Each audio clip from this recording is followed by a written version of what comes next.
Welcome to this week's edition of the Pete Mezzetti Show. I'm Pete Mezzetti. It is actually River Valley Transit night tonight on the Pete Mezzetti Show, and with me to discuss everything going on with River Valley Transit is my buddy Brendan from River Valley. See you, Pete. Hey, bud. How are you? Good. How are you? Long time no see. It's been a while. Yeah, I got plenty of stuff to talk about. It's always good to come back fully loaded. So. Well, where should we start? Sure. Well, I guess we've had a pretty big day recently. On May 28th, we launched a lot of our brand new service. Yeah. So we've launched a variety of things, but I guess the first thing we can talk about maybe is our service span expansion across the entire system. So yeah. So for a little background, we applied about a year or so ago. We applied for a series of service increases across our entire system, right? So we applied for. We knew there's going to be some money available to increase service, so we didn't know what it was for though.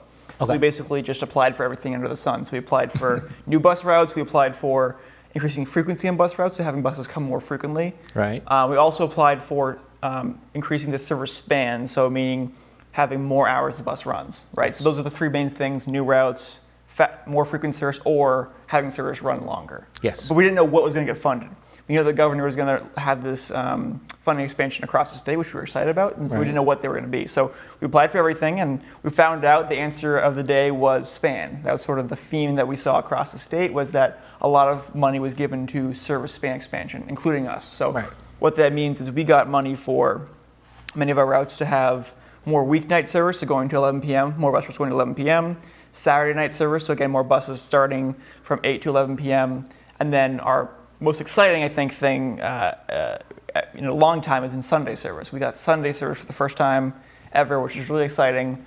And so it's been we just launched it again May 28th, that week right after Memorial Day. Yeah. And so since then we just started back up again, but it's been really exciting, and we're really happy to have this new service for all of our riders. And so a little bit more about sort of how it's breaking down. So Middletown got the majority of the funding, so we applied for both Shoreline routes and Middletown routes. Yep. It seems the interest was in providing more funding to Middletown, which is also which definitely needed, and we put to good use. Mm-hmm. So that means in Middletown, most of the bus routes now are running to 11 p.m. on those weeknights, on Saturday nights, and then Sunday service, which is really exciting.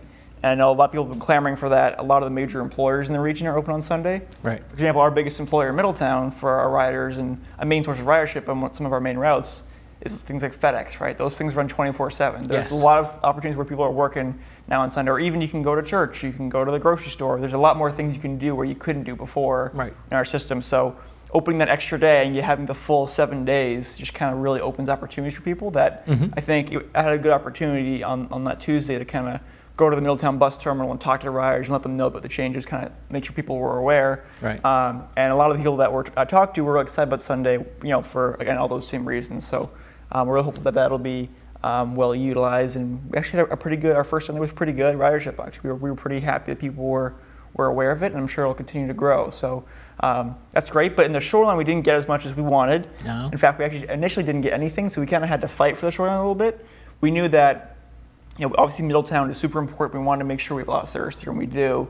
And the majority of the money went there, which is great. But we still wanted to make sure that the Shoreline got something, because there's a need here as well. Oh, yeah. And in fact, the 641 bus, actually recently, that's our bus that, for folks who don't know, that serves the Boston Post Road.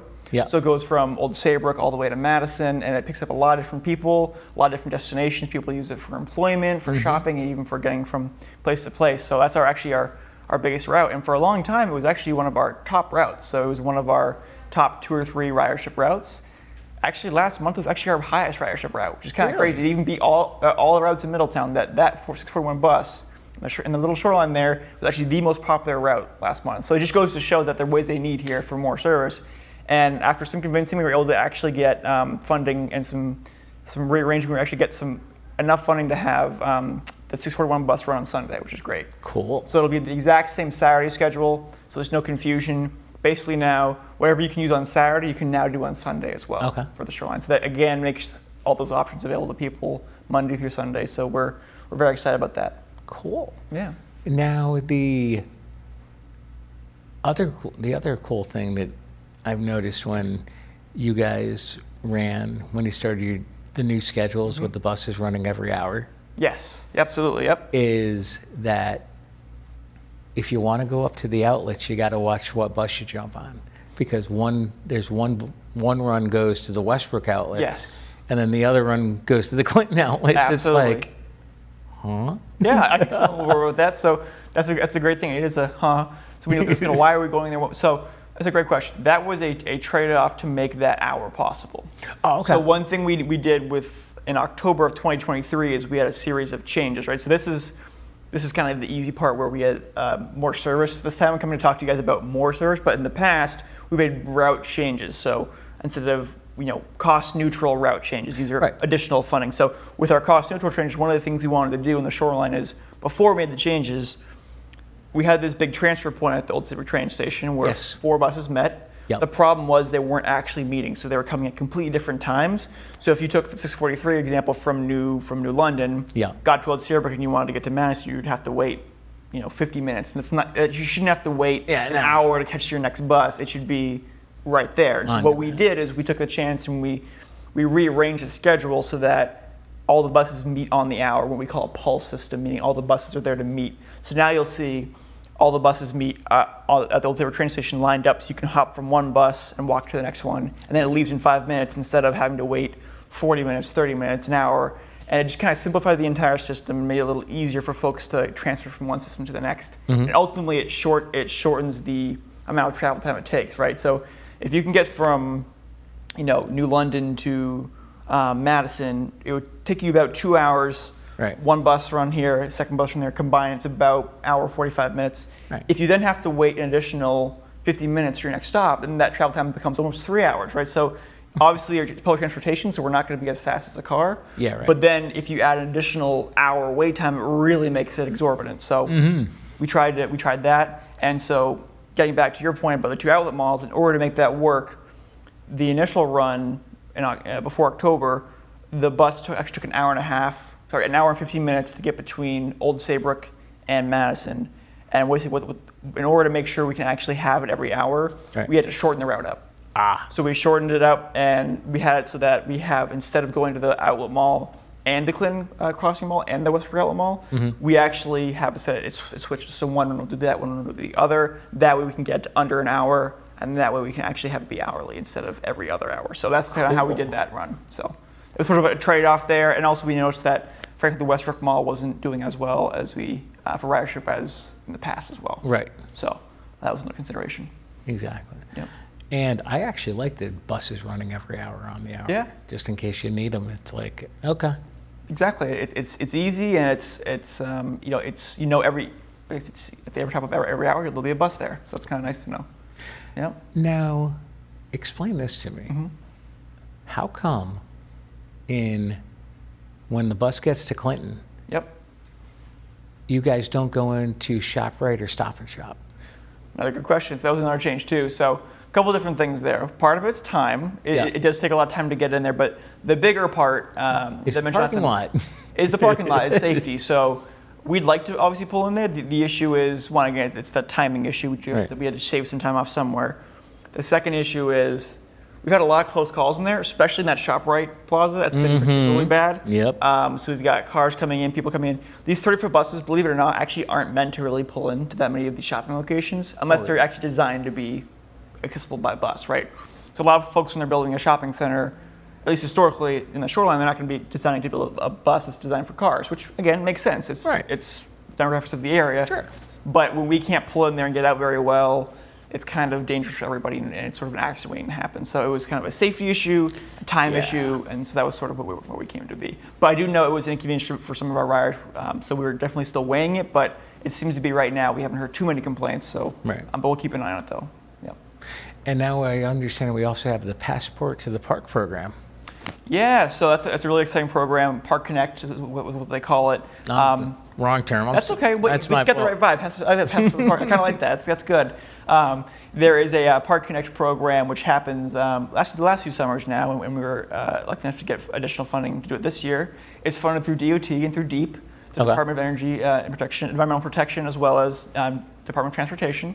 And basically, the goal is to have folks get to the local state parks, right? So for us, that's Hammonasset. Right. For us, that's Hammonasset. That's the big draw here. One of the largest beaches in Connecticut. It's definitely a big draw. So we have a few services that fall under this thing we call Park Connect. And Park Connect is free, first of all, which is always good. I like to mention that. Park Connect is free. There's no fare at all Nope. to use any of these services. And there's a few different types. So our first service is the 645 bus route, which is actually a normal route we run every single day, Monday through Saturday. But on Sunday, it becomes free. Okay. And this, I should say this route serves Madison, goes up through Killingworth, Haddam, and goes to Middletown. So it's sort of a regional connection between Middletown and the shoreline, right? So you actually get good ridership on its own. But then on Sunday, during from Memorial Day to Labor Day, it becomes this Park Connect program where you can take the bus for free, and it pulls you right into Hammonasset Beach. Cool. So it not only doesn't just take you there, it will go right through. I don't know if you know this, Pete, but oftentimes Hammonasset Beach can get pretty full. They'll turn people away. Sometimes pretty early. When it was like 9 or 10 o'clock, they're saying, sorry, the parking lot's full. Yeah. If you take Park Connect, you don't have to worry about that. They let us in even if the parking lot's full. So we'll walk right. They'll drive right in through there. We drop you off because parking is concerned about people. So we'll drive right in. And so I know we're definitely excited about it. And it's gotten some decent ridership in the past. But the more people who use it, the better chance we'll have it'll continue on the future. So each year it's funded kind of individually each year. So it's not long-term funded. So every year they're looking at the ridership. They're looking at the data to see is it worth it to keep going. So I recommend folks that if you're interested in all, give it a try, because using these services will help make sure they stay that way. So definitely give it a try if you're interested. So that's one of our first services. Our second is the Clinton Trolley. It's been around for a long time. You might be familiar with that at all? Do me a favor. Yes. I saw the new trolley. Oh, you saw the new trolley, huh? The other day, a couple weekends ago, I was out and about and happened to see the new trolley. Yeah. I guess the trolley got a makeover, we might say. It did get a makeover. So it's a little more modern trolley. So we had a really, really awesome, and we still do have it, but it's an awesome trolley. It's super old school. It really looks like a trolley. Yes. But it's over 20 years old, and it's sort of starting to see better days. So we did get a new trolley, and it looks great, and we like it a lot. And it's basically it looks a little more like a normal bus, but it still has the, I don't know what you call it, not the gondola on top, but it has the cupola. It's got the cupola on top. It's got the whole, the paint job and the wood. And when you go inside, when it's really cool. When you actually get inside the bus, it's all wooden benches. It really is kind of like taking a step back in time. Oh, no. And the kids love it too. The kids love it. They love getting in there. And we actually did an event, a series of we did a holiday trolley in Middletown for the. I saw this. For the in December for the kind of the holiday time, and we had put holiday lights around it and had people on there cool. and they were playing. It was a lot of fun. So that's the kind of thing that the trolley can provide. And obviously there's the utility of the Clinton trolley because it basically gets you from Clinton, the town docks, the town center, Boston Post Road, pulls you into Madison. Again, this also goes directly into the park. So with the Clinton trolley, what's great is the 45 bus is great to get you from Middletown to the trolley. Right. But the Clinton trolley is great for once you're there. Let's say you want to then go, get some lunch, or you want to go shopping a little bit. From the beach, you can just hop on the trolley. It's free. You can just hop on, go to your thing, do your thing, hop on the trolley again when it's coming back in, and you get back into the park. So it's kind of a great way to get around locally, right? So you have the more regional transportation, and then you've got the more local transportation for Park Connect. Again, it's all free, and the trolley kind of theme is a nice little bonus. It feels right at home in the shoreline, which is always nice. And then our last service, which is kind of cool, which we'll probably talk about soon as well, is our new extra mile zone. Actually, we'll talk about the extra mile when we come back. That sounds good. Let's do that. All right. We'll be right back.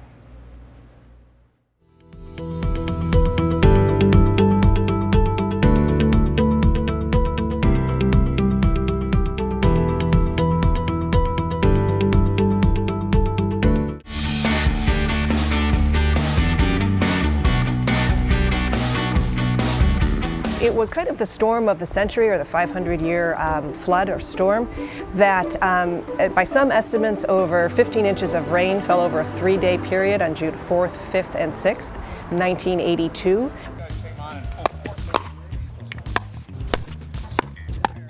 What is pickleball? The sport that has captivated millions with its combination of tennis, badminton, and ping pong can be played 1-on-1 or 2-on-2.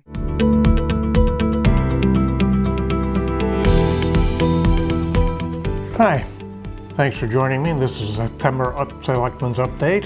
Hello everyone, Carl Fortuna here again with another monthly update.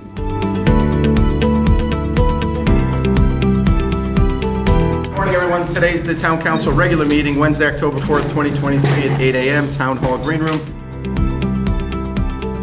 Tom and Rick had a part of that.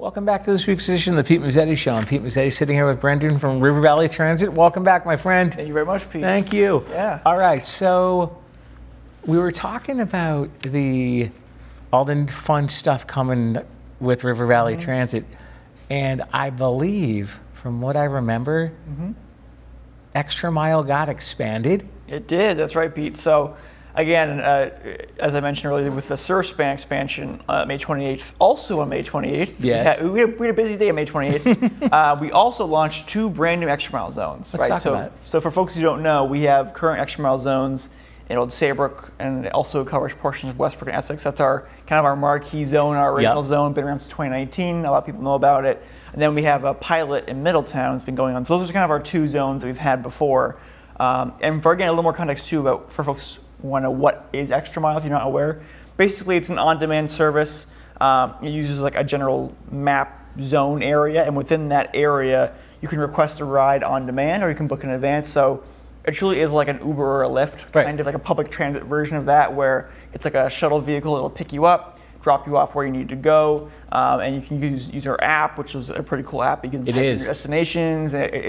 We had some issues with it at first, but it seems to be getting better now. It's definitely a lot more smoother. And then you can also call in to book a ride as well. But the app is definitely the best use of our version. That's called Extra Mile by RVT. Yeah. That's available both on the Android or Google, Google or iPhone. Either one of those will have an app there, which is great, and it's a free app. And it's $1.75 anywhere in that zone. So that's basically the basic deal of it, right? It's on-demand, ride-sharing, public transportation, Uber or Lyft. It's basically the general quick sales pitch of it. And so that's been going on since 2019. That's a great service. It really has exploded in growth. Right now we do about anywhere between 60 to 100 rides a day, which is great. So we have a lot of people using the service. It's been a great, people like the convenience of it, how it's on demand. And so there's this statewide grant, which is exciting because the state wanted to take a look at, when I say the state, I mean DOT. Right. DOT wanted, and actually the legislature wanted to take a look at, does microtransit work? And microtransit is this Extra Mile, this on-demand kind of service. Right. Does microtransit work across the state? They wanted to see, does it work in urban areas? Does it work in rural areas? Does it work in suburban areas, right? And so, lucky enough for us, we're in a region that has all 3. Right. So we applied for all 3. We said, you know what? We'll apply for all 3. Maybe we'll get 1 or 2 and we'll be happy, right? So we applied for Middletown for our urban area. We applied for East Hampton, the Belltown area, as our rural area. Yeah. And we applied for the entirety of Madison, Guilford, which is a bold move, but we did it. For the entire town boundaries, they're both big towns, for our suburban area, and so that's what we applied for. And we thought, yeah, maybe we get 1 or 2. Turns out we got all 3, which is exciting. We were very excited. I mean, we're happy to have it. But it was definitely, oh wow. So we started working on it, and we launched 2 of our 3 zones. The reason I'm not saying 3 of 3 is we have the Middletown zone that operates more on a semester-based schedule. Yep. That's to cater more towards the Wesleyan crowd. So that's sort of a way to save money too. So it's only on certain times of the year, right? So come the fall, that'll also be launched in Middletown. So the 2 year-round zones, which is, as I mentioned, a small zone in East Hampton. It's operated by 1 vehicle, and it's primarily in the Belltown area. So it's good. It's a very hyper-local service. It's from getting you to the residential areas there, to the Stop and Shop, to the airline trail, to the Dollar General, to the town clerk, to the lake. Right. It's a very local service. Right. Very small, and we want to also test not only in rural, urban, and suburban areas, but also different sizes. Right. Because one of the things to consider about this is, think of Extra Mile like a big map or a big zone. Right. The bigger the zone you make, the more vehicles you need to make that zone work well. Yes. If you have a massive zone, right, and you have one vehicle in there, the wait times are going to be atrocious. You're going to be waiting an hour, 3, depending on how busy it gets, right? So you have to kind of match the amount of drivers and vehicles to how big the zone is or how many people there are, right? So in East Hampton, it's small, but there's still a good amount of density and a good amount of things to go to. So we got away with one vehicle there. In Madison and Guilford, which is the entirety of 2 towns, it has about 40,000 people combined population. So it's not nothing. That we have between 3, 4, 5 vehicles operating in that zone. So Oh, wow. That's the kind of for scale there, right? The bigger the zone you have, the more vehicles you need, and the more it costs to run that service effectively. So that's kind of how we came to be with that. And so we're very excited about those programs. And Madison and Guilford, as I mentioned, is the entirety of those 2 towns. Yeah. But we think it'll grow well because it has similar aspects and similar amenities that Old Saybrook does, being the train stations, some dense population centers, and a lot of good retail too, which can be a driver of these things. Those are the kind of things we look for when it comes to whether a service will be good, right? Are there people there? Are there things to do there? Are there places people want to go with these transit, right? If there's not, it's not going to be a good option for a service like this. So those are the places we chose, and we just launched them, and it's been exciting to see the results so far. Cool. Yeah. Now, Extra Mile in Madison and Guilford, what are those hours of operation? Yes, actually, thank you for asking me that. So I have them right here. Actually, this is our brand new. You mean you don't know these off the top of your head? Believe it or not, I actually do, but I just want to make sure I don't mess stuff in front of everybody. So I have these. I also want to, if you see these around, these are actually our little postcards you should be seeing around. They have all the information, the hours, even the QR code to download the app. That's pretty cool. So I'll tell you each one. So for Madison and Guilford, they are Monday through Friday, 6 a.m. to 7 p.m. Okay. And then on Saturdays, 7:30 to 6 p.m. And there's no Sunday service in either route. And then on Belltown in East Hampton, our hours are Monday through Friday, 7 a.m. to 6 p.m. And then 8 a.m. to 5 p.m. on Saturday, again, with no Sunday service. So that's sort of our tests there. And these are actually pilot zones. So this is a pilot project. So what that means is these are not long-term funded necessarily. So this is a test that the state's doing. They want to see how these work. So we have 2 years of confirmed funding, meaning that this is a 2-year pilot. So we'll try it for 2 years. We'll collect all the data. We'll see how is the ridership. Are people using it? Was there a good customer experience? Do people want it more, right, to continue? And then there's additional potential option years to extend this further if it goes well, right? So if we see good ridership, if we see people liking the service, if there's good community adoption, there's a better chance. I can't guarantee anything. There's a much better chance it'll continue if we have good ridership. So all the more reason to give it a try too. So if folks are thinking in these areas or want to give it a try, feel free. It's $1.75. It's not too bad. No. I can tell you if you're trying to get an Uber or Lyft, you're not going to get it for $1.75. No, I can guarantee you that. So it's definitely a cost-effective option. Right now, our wait times on average, this isn't just our new zones, this is on average in our existing zones, are between 10 to 20 minutes. So it's a pretty good thing. It's not bad. You book a ride now, and in 15 minutes your ride shows up. It's not a bad deal for $1.75. So definitely give it a shot. And it's kind of a new, innovative public transportation, way of doing things, right? Mode, so to speak. So it's definitely been around for only maybe 5-10 years now. So it is a very new kind of concept that we're happy to expand in our region. And the funny thing is on the Extra Mile zone that covers Westbrook, Old Saybrook, this immediate area. Yep. It only goes like if you want to get off in Westbrook. Yeah. The drop point is the upper deck. Oh, okay. It doesn't. So where the edge is. Yep. Yep. Yeah, it's a couple miles up the road. Yeah, not too far. It's the upper deck is where the turnaround is, because for some reason I thought they went past to where like Lenny and Joe's, where the fishtail is, right across from Dairy Queen. They were like, no, they're like, this is the that's the end point. Yeah, this is the end point. I'm like, okay. Yeah, and that's the thing. Sometimes you have to draw the line somewhere. It's funny. Sometimes you try to include as much as you can, but then you go, oh well, you just add a little more to this place, then a little more to this place, right? So it keeps going, and you do have to kind of shut off.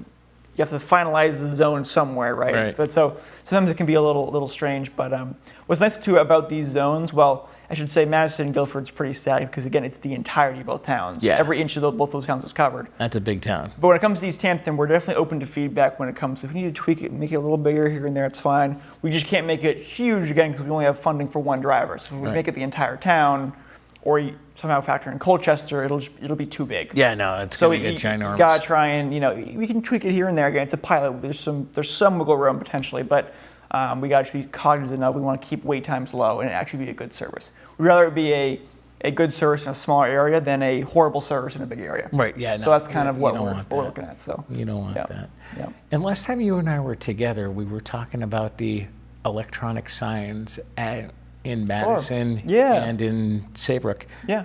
Did those come to fruition yet? They did, yeah. So those have both been installed.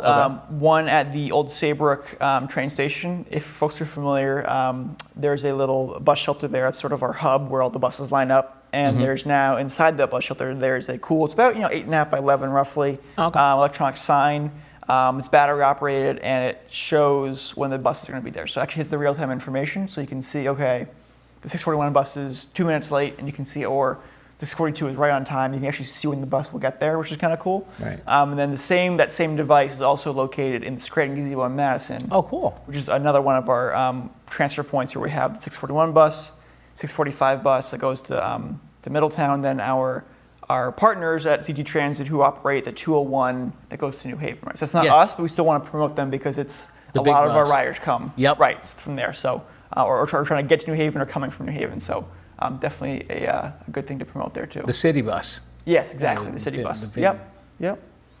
And yeah, it's definitely. And then in Middletown we have even more stuff with outdoor signs and even a 7-foot tall kiosk that has the map and all the routes.